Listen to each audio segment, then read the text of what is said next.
It's um, it's a tough challenge for all. Certainly, it would affect us with the injuries as well. We haven't had too many cases, but we have had them, and we've got some at the moment. So we're having to be wise. We're having to repod the players, um, push the rules as hard as we can, on a common sense basis to stop any future trouble, of course. And I imagine there's a not knowing because you're trying to do things and trying to work out who they've been in contact with in amongst your playing staff and your staff.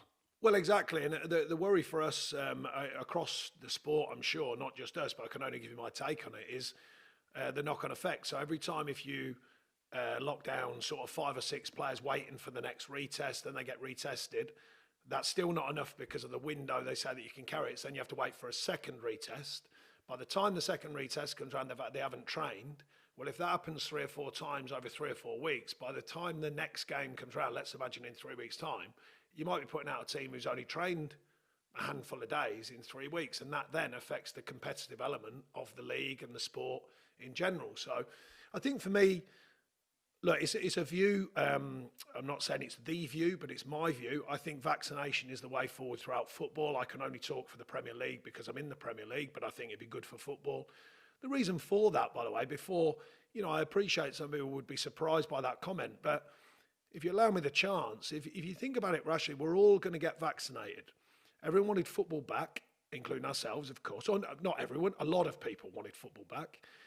We went through all the welfare of football back through a screen for a lot of football fans and sports fans. The cash it generates through tax, the well-being of what the players do, many times, and it's been seen. The obvious, most high-profile one is Marcus Rashford and what he achieved.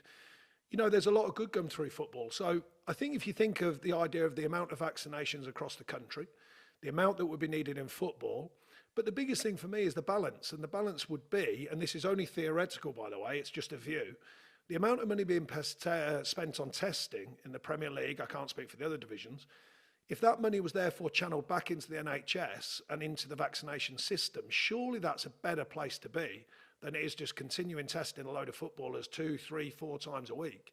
So in lieu of the cost of vaccinations is my point. It's there to be looked at, it's there to be viewed. I appreciate there'll be some people who say, why should footballers get vaccinated, etc., etc. But if the payback to the system is in advance, well in advance, I imagine it would be, then, for argument's sake, if there's 20 Premier League clubs and there's 100 tests a club, 100 vaccinations, a club, let's say, I would imagine the payback to the system, the NHS and the vaccination system financially would be considerable in lieu of then, I'm no scientist, but I'm told if you've been vaccinated, you don't need to keep testing. So therefore, if the testing diminishes, that money could be used for a much better cause, in my opinion. And therefore, football stays a competitive industry rather than what might end up being a skewed industry because of players missing from games. And I just think it's a commonsensical view. I appreciate there'll be people who disagree with me, probably wholeheartedly. But I just think the balance of getting some vaccinations quicker throughout football, the payback would be enormous in comparison, whether it's financial or the push in finance to go into the system and therefore help encourage more people to be trained or whatever's needed to get the vaccination out there quicker for the greater good of the country.